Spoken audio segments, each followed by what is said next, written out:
Eto na nga mga chong, marami tayong basketball updates.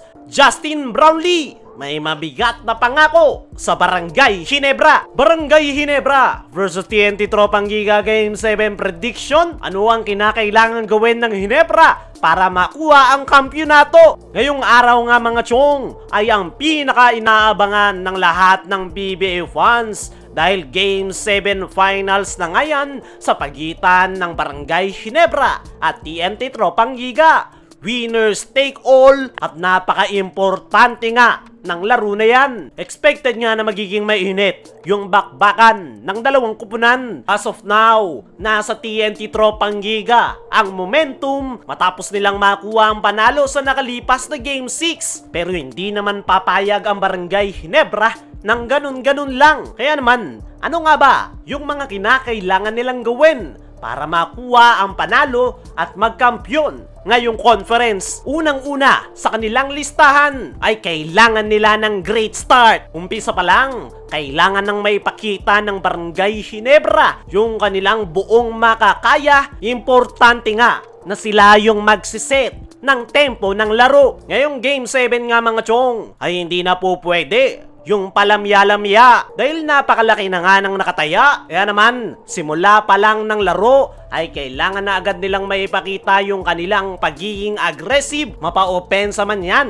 o depensa. Sunod sa kinakailangan gawin ng Barangay Ginebra ay everybody step up. Hindi na nga po pwede yung si Justin Brownlee at iilang locals lang yung magpaparamdam para sa Barangay Ginebra. Tandaan nyo, Game 7 na, hindi naman basta-basta ibibigay yan ng TNT Tropang Giga. Kailangan talaga yung trabahuhin ng Ginebra. At yung mga notable players nga na kinakailangang mag-step up ay unang-una na dyan ay itong si RJ Abarrientos. Buong series ay hindi ramdam itong si RJ. Hindi natin alam kung kinakabahan ito tuwing finals o malas lang talaga. Pero last Game 6 ay unti-unti nang naibabalik ni RJ yung kanyang momentum, na ipakita niya ng muli yung kanyang pagiging aggressive sa opensa at leadership sa kanyang kupunan. Hindi man siya nabigyan ni Coach Tim ng pagkakataon na may pagpatuloy yung kanyang magandang performance noong Game 6, ay kailangan nga yang may pagpatuloy ni RJ Abarrientos ngayong Game 7. Kailangan nga ng Ginebra yung kanyang leadership dahil sa katunayan, siya na talaga yung pumapalit sa trabaho noon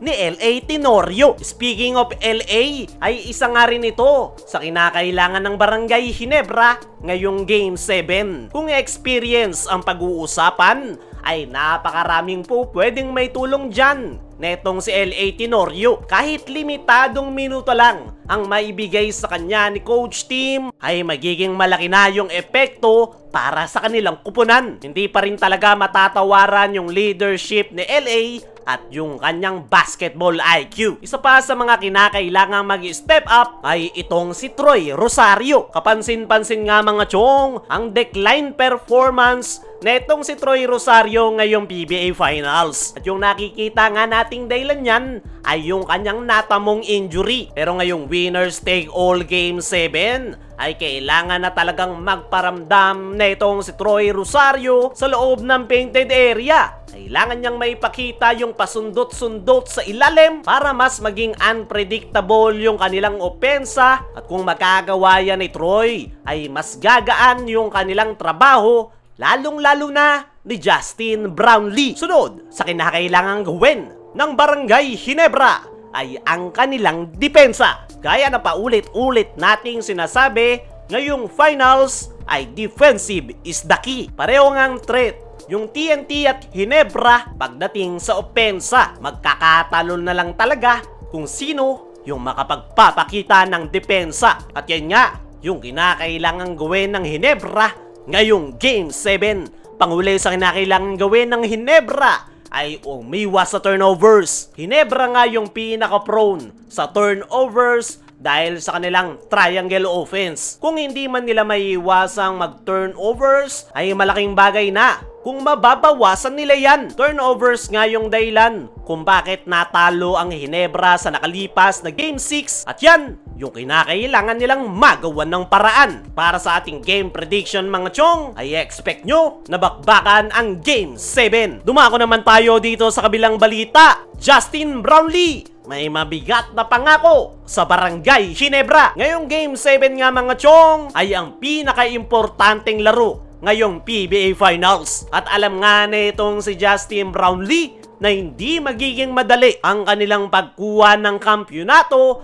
ngayong TNT Tropang Giga ang kanilang kaharap. Ayon nga mismo kay Brownlee, sa kanyang naging latest interview ay bigo nga raw sila noong Game 6 na matapos ang PBA Finals. Binigyang credits nga nito ang TNT pero ipinapangako nga nitong si Brownlee sa Barangay Ginebra fans na ibibigay niya yung kanyang very best anuman ang mangyari kahit pa maputol yung kanyang daliri, matulungan lang ang Barangay Ginebra makuha lang ang kampyonato ngayong Game 7. Maikling pahayag pero napakabigat nga ng binitawan na yan ni Justin Brownlee at mukhang desidido talaga ito na ipanalo ang Game 7 kahit pa ramdam niya na ngayon ang kanyang injury sa kanyang daliri. Expected nga mga chong na isa si Justin Brownlee sa pinaka magi-step up para sa Barangay Ginebra dahil nandun nga yung kanyang gutom